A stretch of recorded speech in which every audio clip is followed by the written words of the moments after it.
Welcome back. It's time to tell you what you need to know this morning. And Mark, today we're focusing on what could be a significant Premier League shareholders meeting. Please explain what's happening. Yeah, this is a really important period of the calendar for the Premier League because a lot of things are being discussed about how they could change rules and rules could come into place for next season and beyond, particularly with something we know as PSR, which has been hugely significant this season. We've seen, you just have to look at the Premier League table and you've got an asterisk by a couple of sides, Nottingham Forest and Everton, because they have been deducted points for financial breaches. So therefore, you've got a situation where the Premier League table at the moment isn't based purely on footballing merit, because there are sides that have broken the rules that were introduced, the PSR rules, in 2015-16. So the clubs have been speaking over the course of the last few weeks and months to try and work out how they can bring in effectively something that could keep things competitive, allow the big clubs to spend the money that they generate through their income, but also mean that the lower sides in the Premier League that don't have the big budgets can still compete with the very best in the Premier League.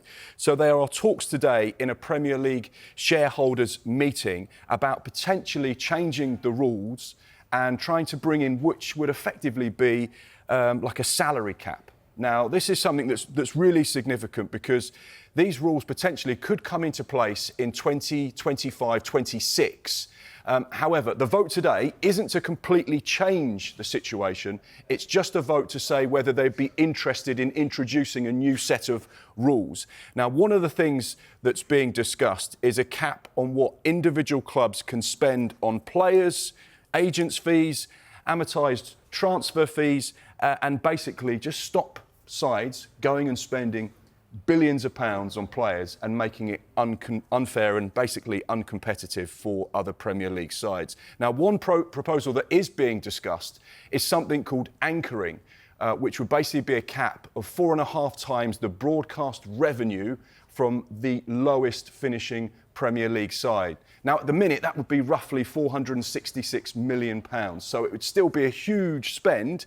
However, what they're trying to do is stop sides from just being reckless with their money and going and spending £300-400 million in one transfer window. And how do sides at the bottom of the Premier League compete? So, yeah, it's important to point out that whilst this vote today is not to pass the motion or change the rules, it's a vote to say, should we be looking at changing it, and potentially could anchoring be something that we're looking at that could make the Premier League more competitive, more fair, and allow those sides that don't have big revenues to compete with the very biggest sides. Would you say all clubs are in favour of this change, or do you think we have some clubs that we're feeling a little bit concerned right now?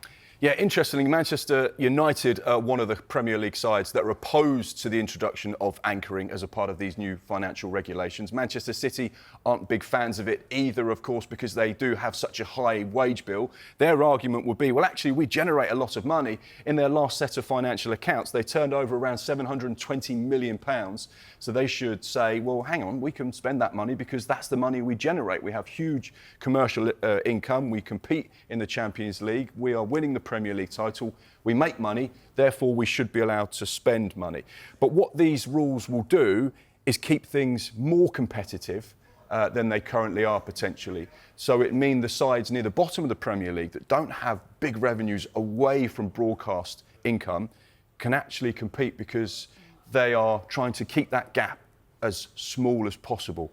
So it could be really significant. The most important thing with regards to today's vote is that they need 14 of the 20 Premier League clubs that get the opportunity to have a say to all vote in favour. Then they'll start talking about potentially changing things. So, yeah, really important day. It could be significant. And this is all about trying to keep the Premier League fair for everyone. That's what you need to know. Yes. Difficult to understand, I know. No, you explained it very, very well.